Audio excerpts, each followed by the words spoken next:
So our aim is really to give back based on the knowledge that we've gained from the overview of fraud patterns that we oversee on a daily basis. So we hope that you're going to be able to at least learn a couple of new things from today's webinar. We have a registration, the first point of contact with the customer.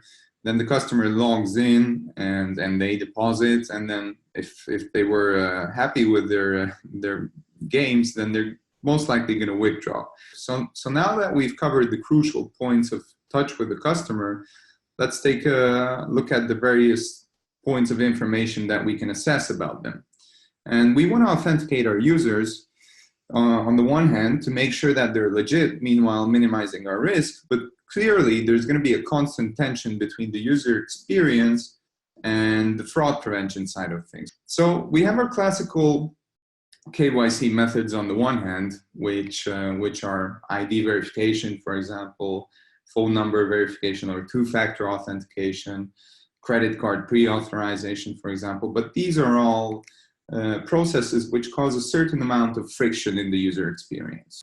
But what if I raise the question of KYC without friction, right? So what if I told you that it's also possible to associate risk to these customers without actually assessing their ID or phone number and so on? We provide a platform, an API-based platform, which collects all the accessible risk-relevant data points about the customer and transaction, also the browser and device-related information, basically in an invisible way, a frictionless way.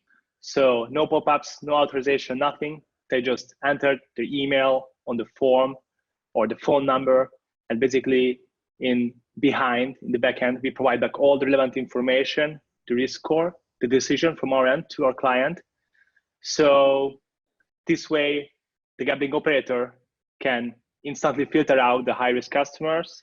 When someone is trying to do a bonus abuse, they will set up multiple accounts and try to use a new email address, a new IP, of course, rotate devices. They open up multiple accounts, try to get money out of the platform. Really convenient for them to purchase one of the ClearNet marketplaces, which accepts Bitcoin to buy pre-created accounts, for example, gmail.com accounts. So they don't even have to bother to go to each email provider. They can just buy 100 pre-created accounts. Of course, these accounts will have no digital footprint. They will have no social data.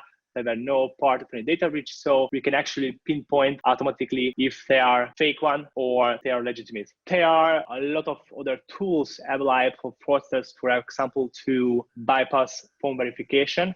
So they don't necessarily have to buy a real SIM card. Possible to buy pre-created digital bank accounts also on ClearNet marketplaces like Vidify. These accounts coming with a unique IBAN, so fraudsters can use bank accounts to get the money through withdrawal. All these are through the KYC process already. It's an illegal site hosted on the ClearNet, so not on the deep web, but they do sell ID scans, passport scans from almost any country in the world. You can tell them what data you want on the passport or ID.